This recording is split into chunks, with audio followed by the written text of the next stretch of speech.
Kepada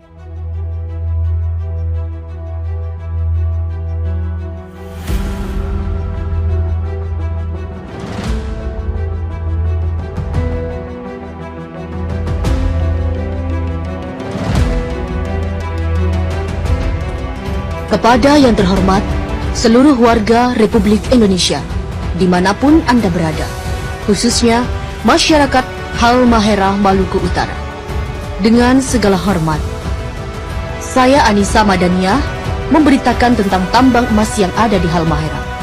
Pemberitahuan ini sengaja saya menggunakan bahasa Indonesia dan tiada satupun kata-kata intelek agar seluruh lapisan masyarakat bisa memahami semua apa yang saya tuliskan. Perlu kalian ketahui bahwa tambang emas yang paling terbiasa bukan di Papua, tapi tempatnya berada di Halmahera Maluku Utara. Tambang emas itu milik negara kita. Artinya, emas itu hanya milik negara. Bukan berarti tambang itu milik pemerintah setempat atau bukan milik pribadi pemerintah pusat. Kini tambang emas itu telah diberikan oleh Luhut Binsar Panjaitan dan Jokowi kepada pengusaha asing yang berasal dari negara Cina dengan dana investasi sebesar 70 triliun 200 miliar rupiah pada tanggal 3 Juli 2017. Selama ini, alasan mereka bahwa tambang-tambang itu hanya untuk kesejahteraan rakyat, tapi kata-kata itu adalah pembodohan atau kata-kata bohong. Sudah berapa banyak tambang-tambang milik negara kita telah dibelikan oleh pemerintah kepada pihak asing. Harusnya seluruh rakyat Indonesia telah menjadi milioner, yang sekolah digaji, yang berobat ke rumah sakit pasti gratis karena setiap jiwa telah menjadi milioner. Tapi, apa yang kita dapat dari hasil tambang-tambang itu? Justru tambang itu habis, dan uangnya bahkan tiada. Malahan, rakyat Indonesia semakin miskin saja. Para pemimpin Indonesia, semuanya orang-orang buangan. Mereka hanya tumpukan-tumpukan sampah tanpa ilmu pengetahuan, lalu mereka menjadi manifest atau pencari jabatan di negeri ini dengan jalan sogok dan suap. Manifest ini menghalalkan segala cara untuk memperoleh jabatan.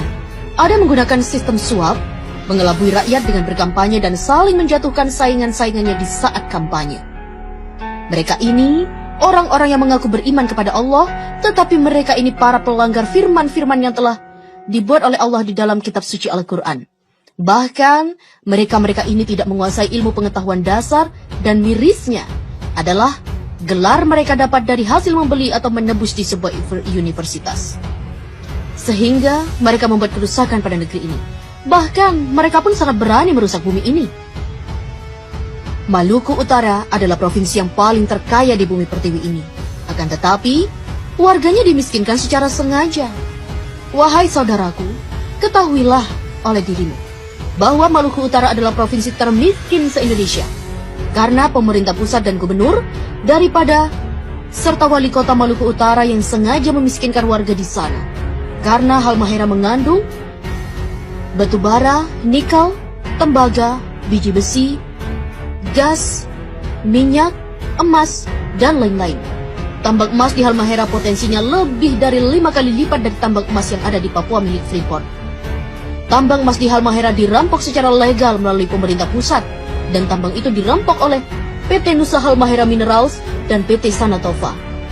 Lokasi tambang tersebut di kota Tidore dikuasai oleh PT Satanova di Kecamatan Obat Tengah dan diberi jatah eksploitasi seluas 9.000 hektar. Dan potensi emas nggak bisa ditebak karena emas betat itu sangatlah banyak jumlahnya. Di bagian selatan Gosowong, Maluku Utara, dikelola oleh PT Nusantara Nusa Halmahera Mineral. Pada tahun 2016, mereka berhasil mengantongi emas seberat 10 ton. Di Pulau Bacan, di Obi dan di Kiowa. Ketiga lokasi ini, pasca pelantikan Gubernur DKI dan pasca pelantikan Gubernur Maluku, akan diberikan secara lelang pada pengusaha yang bermodal sangat besar. Ketiga lokasi ini belum dikelola, lokasi ini berpotensi logam emas yang sangat melimpah ruah. Jika hasil tambang emas itu dibagikan kepada seluruh rakyat Maluku, maka provinsi akan menjadi nomor 1 terkaya di seluruh dunia. Tambang emas ini rencananya pasca pelantikan gubernur akan dilelang kepada pihak asing. Siapapun keluar sebagai lelang maka dialah yang menjadi si penguasa tambang itu. Presiden, Wapres, Menteri, KPK, BIN, MPR, DPR, gubernur hanya mampu menghabiskan seluruh tambang-tambang yang ada di seluruh wilayah NKRI. Entah itu tambang yang berada di laut maupun yang ada di daratan, semuanya diserahkan kepada negara luar. Sebab mereka tidak mampu mengelola, tidak mampu mensejahterakan rakyat, karena mereka bukanlah para pemimpin, tapi mereka hanya mampu mensejahterakan dirinya dan keluarga, partainya, dan pengusaha asing, karena mereka adalah para pengkhianat negara dan mereka adalah perampok yang sesungguhnya. Wahai saudaraku, apabila Presiden Republik Indonesia dan rombongannya mengunjungi provinsimu, itu tandanya sumber daya alam yang ada di sana akan segera dirampok untuk diberikan kepada negara adidaya, dan uangnya hanya untuk mereka-mereka saja. Bahkan mereka selalu berhutang pada negara lain, dan bahkan mereka mencari para investor asing sebanyak-banyaknya.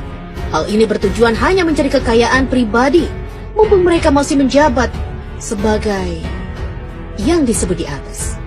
Saya Anissa Madania, putri Indonesia yang tidak takut terpenjara dan tidak pernah takut untuk mati. Wassalam. Mohon diviralkan biar sampai ke tangan para pejabat yang amanah.